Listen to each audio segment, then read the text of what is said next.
In a brilliant career on the pitch, Shea Groom garnered all SEC honors in 2012, 13, and 14.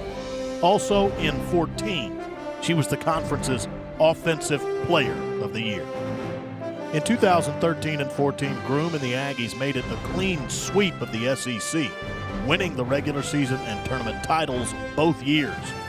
Groom capped her career in 14 by taking the Aggies to the Final Four, the Women's College Cup. After A&M, she's played professionally and is currently with the Houston Dash in the National Women's Soccer League.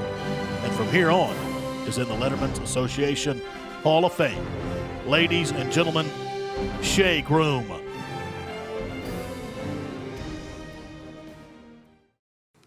Howdy.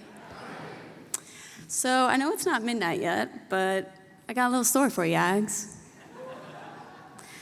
So back in 2008, I was talking to Old Rock, and he said there's this school down in Texas that really likes the way you kick the ball in the back of that net. So I traveled the country, visiting all kinds of places, just to see if any of them were better than that school down in College Station. I saw everything: alligator chomping, Irish people fighting, something called a Sooner. And I even saw a school where their mascot had these ugly horns and they talked about loving burnt oranges. So Old Rock looks at me and says, "Do you really want to spend 4 years of your life with any of those bums?" I said, "Hell no." So I came down here, I learned a bunch of yells, I started all my emails with howdy, and I dyed my blood maroon.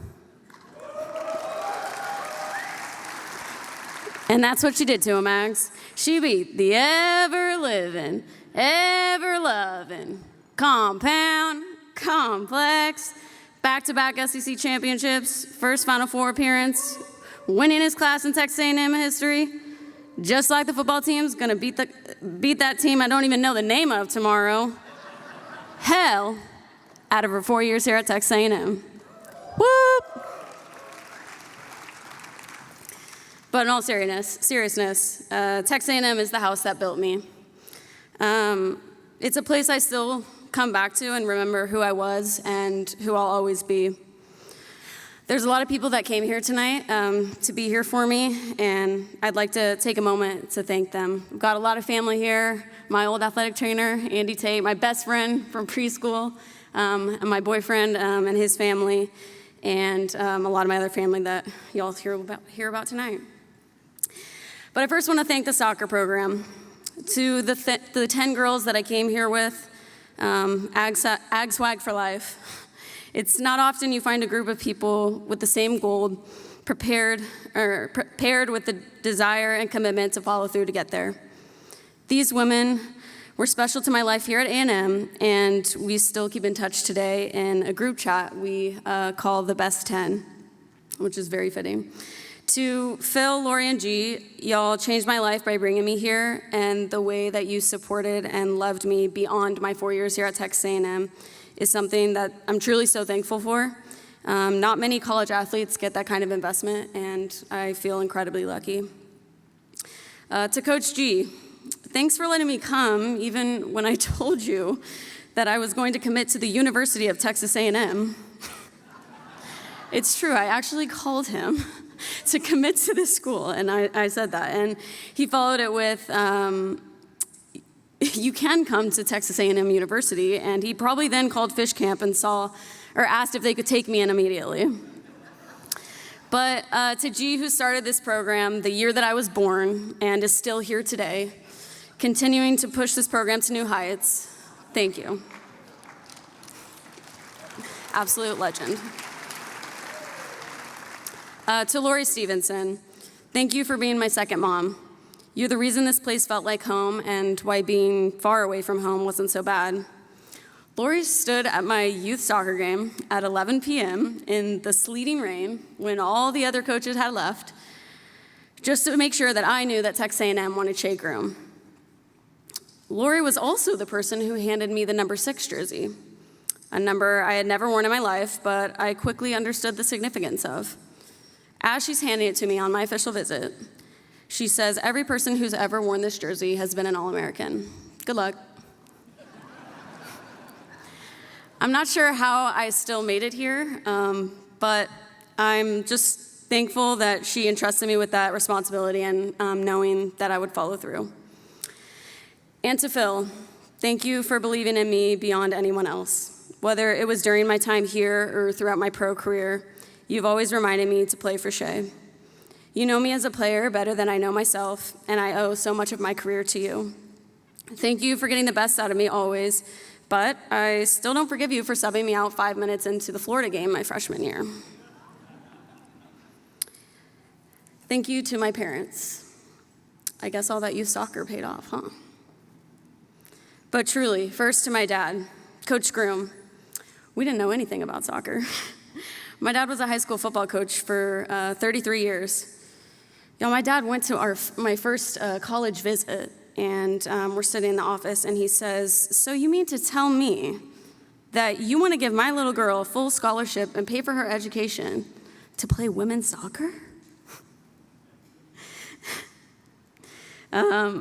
But he took me to all the college visits. You made me carry around that spiral notebook and write down everything I could think of under the sun, and then you helped me make that final decision. You taught me about hard work, discipline, and grit. You taught me that a groom never gets outworked. You lived that every day, and you embodied the kind of teammate and athlete I've always strived to be. But you're also the reason I get so many yellow cards because I tackle like a linebacker, so thank you. And my mom. We butted heads endlessly as I was growing up, but you've always been my rock, the one who supports me and loves me through every single moment of this journey. You always answer the phone after every game, just to hear me get all of my thoughts out. My mom traveled to College Station for almost every home game. She'd fly from Kansas City to Dallas and rent a car and drive the rest of the way here, staying at the Easy Travel Inn, just to see her girl play. Mom, I love you. But I still don't forgive you for not getting me a dog when you promised me one if we won regionals. Y'all, she was barking on the sidelines. And she didn't get me, and I scored the goal to tie the game and then to win it in overtime. I still don't trust her. To my older sister, Cammie, an incredible athlete herself. You're the reason I know how to push myself. We were never very close growing up, but watching you and your success always pushed me to find my own. I watched you train on your own time, stay in on the weekends, and prioritize school because being a successful athlete wasn't enough. Being your little sister was one of the greatest gifts, and so much of my success is because I wanted to be just like you. However, this definitely makes me the favorite child, and I'm charging you for the dress you borrowed out of my closet for this. Finally, to my best friend and partner in life, the love of my life, my dog Bullet, but also Patricio, my boyfriend. Thank you for being on this crazy journey with me for the last 3 years. And no, he has no other allegiances to any other schools. And yes, I'm going to convince him to come get a degree here because our children will be Aggies. So my first words weren't gig 'em. All the way from Liberty, Missouri, I didn't even know College Station even existed. And although I wasn't born bleeding maroon, I know I will bleed it for the rest of my life. I wear my ring proudly, and I never get tired of saying that I'm an Aggie. It was the absolute honor of my life to represent this university, to lead our soccer program to its first College Cup appearance, to win 4 SEC titles, and to continue to pass the torch and lay the foundation that so many laid before me. This place is special. Texas A&M is the house that built me, and I'm honored to be etched into its history tonight. Gig 'em and God bless.